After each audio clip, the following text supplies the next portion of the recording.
Comment être à l'aise à l'oral, que ce soit à l'école, au travail ou même dans la vie de tous les jours. En vrai, pour la vidéo d'aujourd'hui, Marraine, ça va être un petit peu plus axé école. Quand t'as une présentation orale à faire devant toute ta classe, devant ton professeur et que t'es vraiment genre comme ça à chaque fois. Donc je vais te donner tous mes meilleurs conseils pour être hyper à l'aise à l'oral parce que des fois, on connaît même pas son sujet, mais juste parce qu'on est à l'aise, on a une bonne note. Donc si tu veux avoir ce cheat code et toujours avoir plus de 15 à tes euros, enregistre bien. Ça peut vraiment te rassurer, sache que personne t'écoute. Rares sont les fois où quand quelqu'un passe à l'oral, toute la classe est attentive, ça n'arrive jamais. À chaque fois, les gens ils font autre chose, soit ils discutent, soit ils sont sur leur téléphone, soit ils sont sur leur ordinateur, mais vraiment personne ne t'écoute si ce n'est la prof. Et sincèrement, des fois, même les profs, ils en ont rien à faire et ils t'écoutent même pas. Donc si ce qui te stresse réellement quand tu passes à l'oral, c'est le fait que tous les regards soient sur toi, que tout le monde t'écoute, que tout le monde soit là et que si tu fais une faute, tout le monde va le remarquer.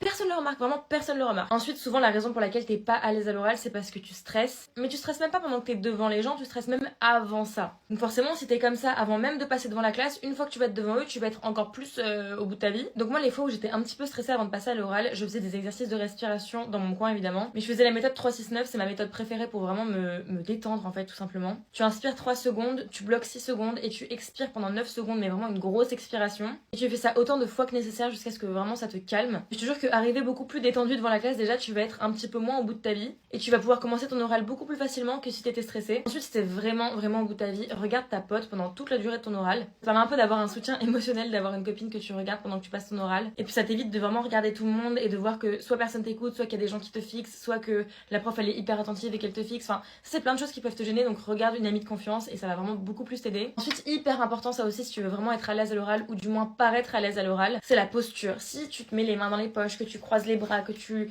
bouges, que tu fais bouger tes pieds, que t'es pas à l'aise, genre ça se voit que t'es pas du tout bien, tu transmettras ta gêne aux autres et du coup ils remarqueront que t'es pas à l'aise. Alors que si voilà t'es sûr de toi, que tu restes bien droite, que tu parles, tu peux parler avec les mains parce que des fois ça aide vraiment à être beaucoup plus à l'aise et que tes pieds sont bien ancrés au sol, tu paraîtras tout de suite beaucoup plus à l'aise. Et surtout le sourire Marraine, c'est trop important. Et la voix qui porte, c'est vraiment ce qui est de plus important je trouve si tu veux paraître à l'aise à l'oral et si tu veux l'être aussi. Tu parles comme ça, comme c'est la fille qui fait des aiguillettes de poulet. C'est pas hyper agréable à entendre. Donc si tu trouves que t'as pas une voix qui porte assez, tu peux faire des cours de chant, des exercices chez toi juste pour un peu améliorer ta voix globale. Et Marraine, n'oublie pas que ça arrive à tout le monde de faire des erreurs. Donc si tu te trompes dans ton texte, si tu te trompes pendant ton oral, tu bafouilles ou quoi, ne stresse pas, ne coupe pas ton oral, continue, c'est comme la musique, même s'il y a une faute, on continue et personne ne le remarquera.